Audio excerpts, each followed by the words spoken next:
We as trans or non-binary people often take many steps towards finding, embracing, and simply being our authentic selves. Whether it's changing our wardrobes, learning makeup, going on HRT, having surgeries, changing our documents. There's so many things, but whatever it may be, do we ever get to a point where we feel like our transition ever comes to an end? Today, I have the pleasure of having the lovely Ashley Adamson, trans life coach, to help us explore and throw around some answers to this question. So I'll turn it over to you, Ashley. Hi, everyone. I'm Ashley. First of all, thanks for having me on today, Chloe. I'm really excited to be here. This is awesome. So I guess the question is sort of does a transition ever end? And in relation to surgery, does that ever end? Because those are kind of the macro themes. It's if I live by this idea that I want to align my body with who I am and what I want to embrace, then I want to change my body to match that. And if you're looking to maximize that change and looking to squeeze every ounce out of it, I feel like that surgery cycle, that body change cycle that you'll be going into one surgery and then going into another, that could be endless. And I feel like that's kind of a trap that a lot of trans women can fall into. I think a lot of just cis women too with plastic surgery, to chase that perfect nose, to chase that perfect body, to get that perfect look that you're trying to achieve. And Instagram and other social media platforms that really celebrate these glorified babe bodies that seem just so normal and ever present can really start to skew our own perception of what is beautiful and what we want. So there's this societal aspect too that is really starting to make it easy to have these warped ideas of what beauty is and what is acceptable and what's perceivable as what we want. And I think there are trans women that are celebrated for the amount of surgeries that they've done. And that as itself in its own celebratory, let's put a light on them and look up to them as idols, creates and grounds this idea of who we want to aspire to in a way. And so I find that even in a subtle way for me affects my own perception of what I want to do, because if I see that as the perfect ideal outcome, then I'm going to be, where's my ideal outcome and why can't I get my ideal? If she can get it, then I can get it if I have the money to do it. And this is also a really simple way is where does surgery end? Another way of answering the question is where do you not have enough money to pay for all these things? That's another way it ends is if we can't afford it, which is unfortunate because a lot of these things are really expensive and a lot of them aren't covered by insurance. Yeah. I'm also thinking this idea of achieving this almost impossible beauty standard that's put upon us, and it's just when does it become enough? Not even when does it end, but when do all these surgeries become enough for what we need? Or do we never even get to that point where it's I can't match the standard, so let's have another surgery, let's have another nose job, let's have another boob job, whatever it may be. And I feel like you're saying that's a very easy trap to fall into, and it's not just trans women. I think it can especially happen to us kind of having to move against having gone through a male puberty for many of us. Having to move against an uphill battle of validation, whether that's your own internal body dysphoria, where you're judging yourself against a feminine standard that you expect from yourself that you can't get right now, or if it's just the focus of what other external beings are looking at you and projecting onto you and saying what is acceptable and what is beautiful. I've heard from non-passing trans women a lot that they feel very frustrated with the fact that beautiful and good-looking trans women are celebrated as the holy grail and are more valid than non-passing trans women, which is going to push a lot of non-passing trans women, including myself, who was non-passing for about a year and a half, to want to have surgery. And I just had my FFS 2 weeks ago, and I just got my breast surgery 4 weeks ago.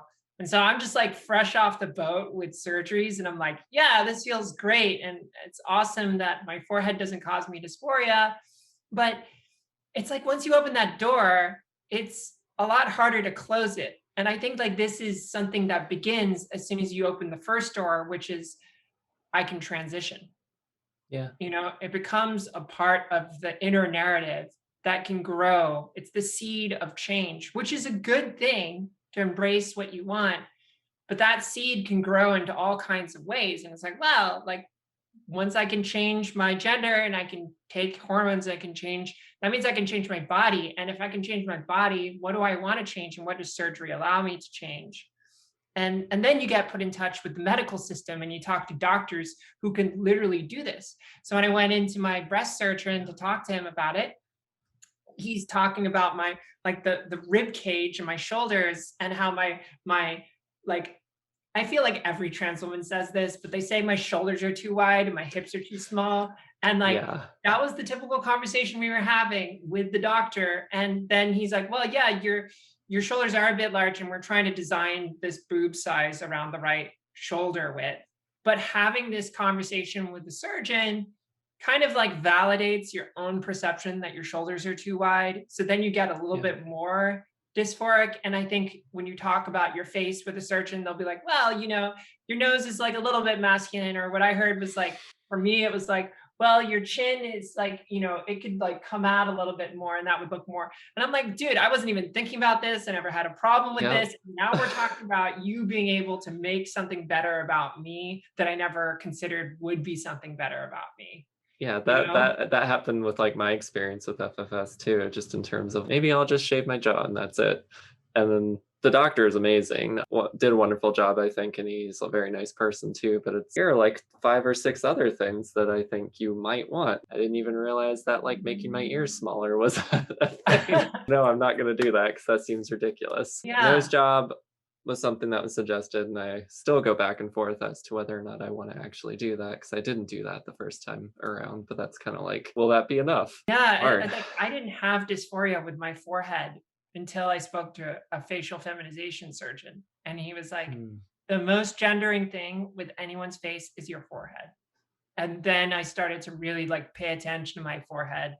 And then over like 6, 9 months from the beginning of that discussion to my surgery, I started to get more and more dysphoric about it. All I saw was, oh, if I have bangs, I pass better. And that's the end of the conversation. But then when it's like, no, it's because there's a prominence here and there's a prominence there and the shape is not, that then I'm like, oh, fuck, like, oh, man. So that's when I got pulled into that. And I think when I asked myself, where does it end, is when I spoke to the breast surgeon actually, because we were okay. talking about my shoulders being wide. And he was like, well, I know a surgeon who actually like can cut your collarbone and make your shoulders like less wide, more narrow. And I was like, that sounds nice. I kind of want that. But then it's Yeah. like, well, what about the risks and the price? And I haven't even got my first surgery yet. And now there's this hole of okay, I can make my shoulders smaller. And then what could I do to make my hips bigger? And then like, what about removing a rib? Like I know that my rib cage is pretty large. And if I removed a rib, then it would make me like more slimmer. It would make my hips look a little bigger. These are extreme operations, like Yeah. face surgery, even breast surgery. It's like, they're cutting underneath your muscle, and when they open it up, they see your rib cage, it's not it's Yeah. pretty And serious stuff. FFS, they're literally shaving away bone. Like Yeah, they're cutting your it's head open. intense. Yeah, your brain's in there, it's kind of a critical function. Now, where I'm at, if I say, where does it end? It just ends where you feel there's two philosophies. There's the first one, which is the perfectionist, make it Yeah. better, make it better. And you keep going down that path. And I think there's the other one, which is the more even keeled approach, which is where do I feel like 80% to 90% of what I've wanted to achieve is there. And that's good enough for me. And I'm happy with that. And I know that I could squeeze another 10% out of this, but that requires me to commit to a much longer iterative journey that's far more costly. This idea of perfection, what does that even mean? I always Yeah. see perfection as like it's not real. It's this unattainable standard, and I feel like striving for perfection is normal and human, but it also sets us up for disappointment. It's like this nose job will fix all my problems, but in reality, we know it's not going to. So then we're just setting ourselves up for more disappointment. Even if it does get us a little bit closer to that ideal, it's never going to fully get us to whatever this perfection is. Yeah, like, okay, so I have two thoughts on that. The first thing is the pursuit of perfection.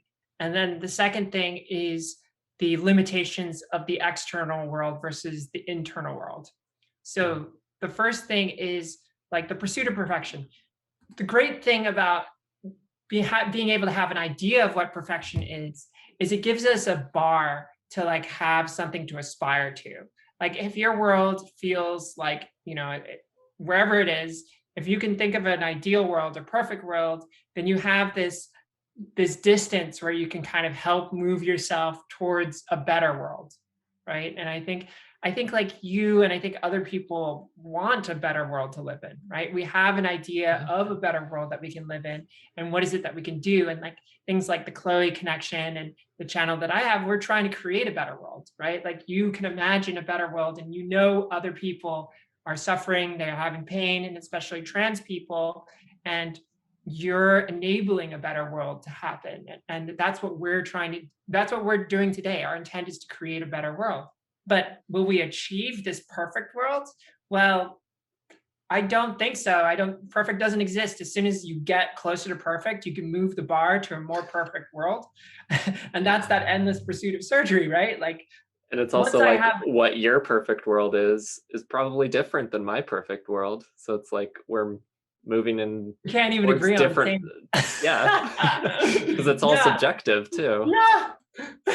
And that's like surgery, that's like your perception of what beauty is, and that whole thing. So like that, I think that's the good enough concept. Like you have to understand that there's a good enough line that you should say this is about where I should land, because pursuing that perfection is going to be a never-ending task that I'll never get to. Like I got face surgery, so now I can pass. I have boobs, and now my body looks feminine enough for me to pass in a way that's good.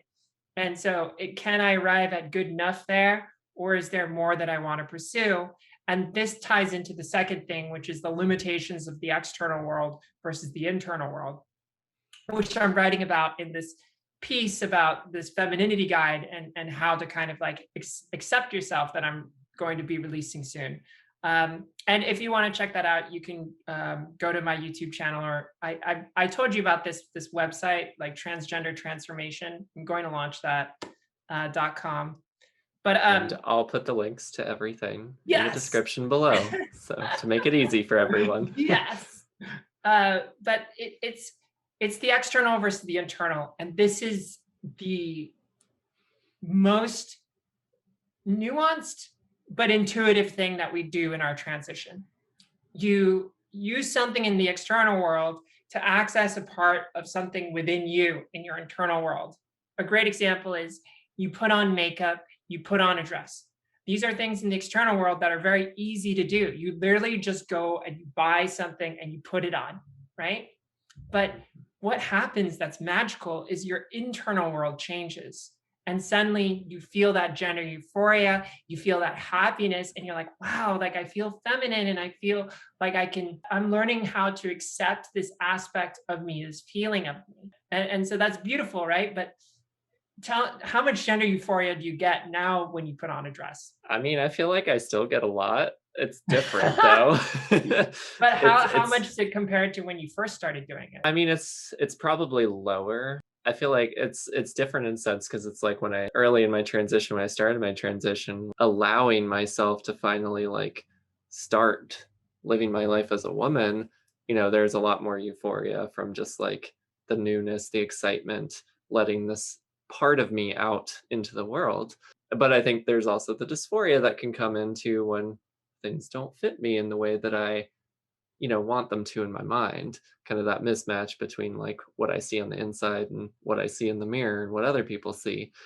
So I think some of that euphoria still comes, these days when I present the way I do, put on makeup, do my hair, put on a new dress, whatever it may be, because it fits me better than it would have like 5 years ago before I started hormones or anything like that. So I think the euphoria is still there. It's just, I feel like maybe a little lower.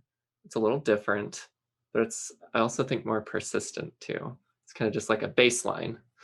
Yeah, it's like you're feeling more like you're in the place where you want to be, Yeah.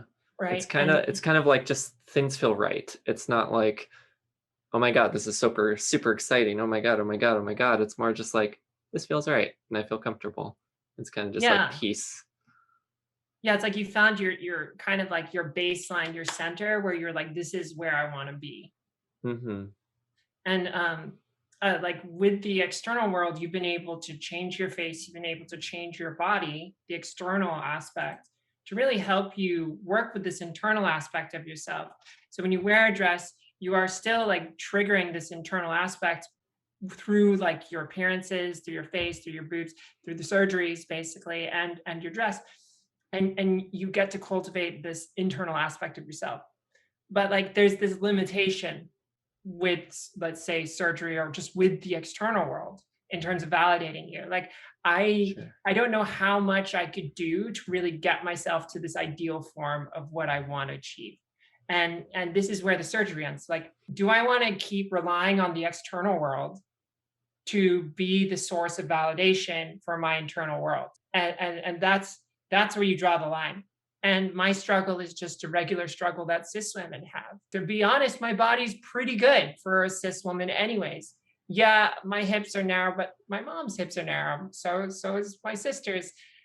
I just kind of like, I don't have that Instagram bod, but I have a bod, and I can be happy with that. And honestly, if that is the end of the conversation with someone that I'm attracted to and it's just around my body, I'm not going to win that battle. And that's not a battle that I should fight or want to win. And I think you bring up a good point too, and just in terms of like, there's a huge diversity and range of bodies for cis women and trans women, but we often focus on like this very, very narrow idea of what we think a woman's body is supposed to look like. Very curvy, but also very thin, tall, but not too tall, being able to wear, form-fitting clothes, but still look professional. And it's just like all these things that usually contradict one another within the same body, and we think that's what we're supposed to have, when in reality our bodies come in many forms, beauty comes in many forms. Part of the process, I think, in transition, of just learning that it's okay for all of our bodies to look different and be different, as hard as that may be. Yeah,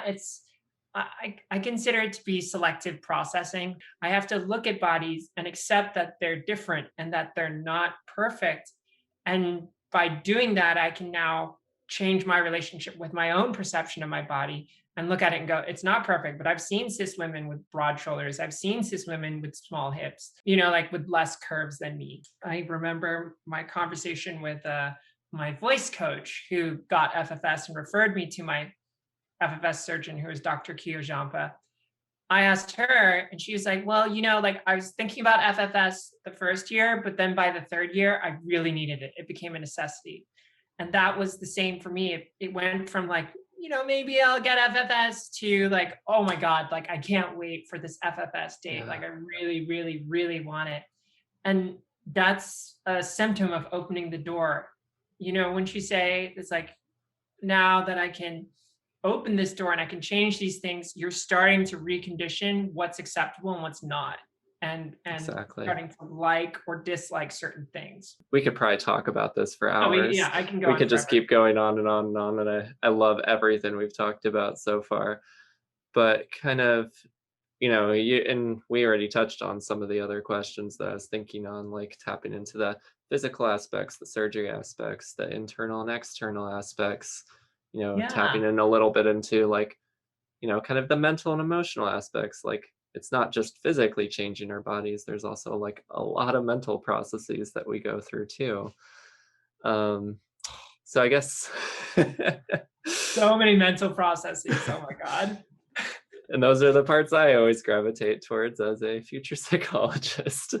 Yay. How far are Yay. you there? most of the way through my 3rd year, 2 more years, and I'll have my PhD.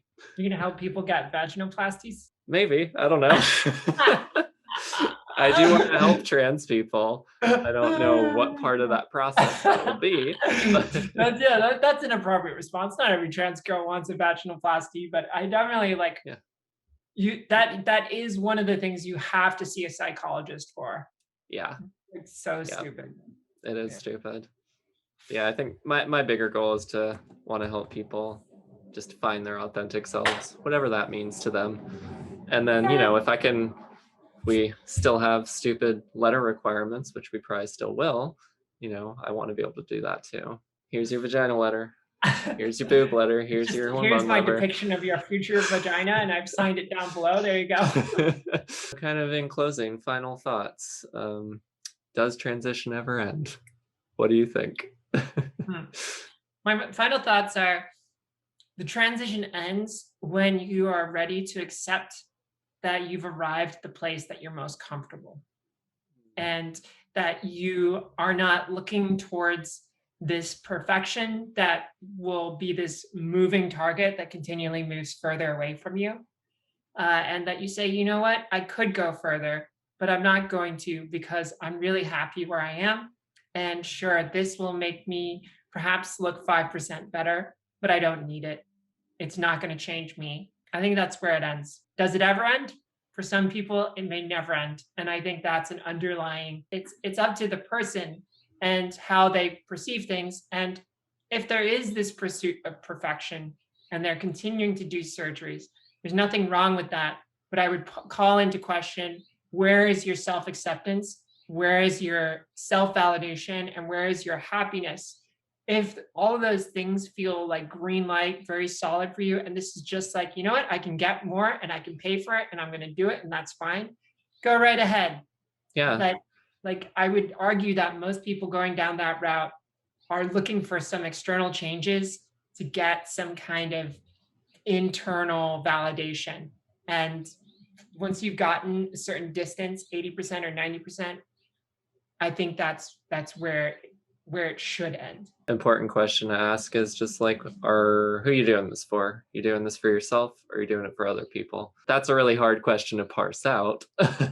But I think it's important to continually revisit that. Like, am I changing my body because that's what I truly want? Or am I changing my body because I think other people think that I should change my body? We internalize a lot of this shit. So it's really hard to figure out where it's coming from sometimes. And like, I think the physical transition can or often does come to an end. But I think like more the emotional, psychological transition, in my opinion, can extend much longer. But that's also from the perspective of just thinking generally. Emotional growth is a lifelong process. And I think from that perspective, learning to accept and love ourselves as trans people could also be a lifelong process. Cliched answer is it does and it doesn't end. It depends. Yes. God, you said so many things in there that I could respond to, but I know we're trying to wrap up. Maybe we can have a part 2 in the future. Oh my God. Yeah. When does our conversation ever end? Never. Well, yeah. So I'll just go ahead and wrap it up there. Like I said, thank you so much, Ashley, for being able to be on my channel. I'm glad we were able to make this happen. And I will be also in a video on her channel, so be sure to check all of this out. I will put all of her social links, whatever she wants me to share, down in the description. And go check out her channel and make sure you hit that subscribe and like button and all of that fun stuff for both of us. Let us know down in the comments what you think, and if you have any questions, any ways you want to extend this conversation, we'll happily jump in. I want to hear where they think it ends. Yes. That's what we want to hear. Does it end? And if so, where? And as always, Tipsy and I love you all. Tipsy and I love you, Ashley. And Thank you. So much love. We hope you're staying happy and safe as much as you can. Thank you so much, Chloe. Thank you for having me. It's been a pleasure. Of course. All right. Love you all. Bye for now.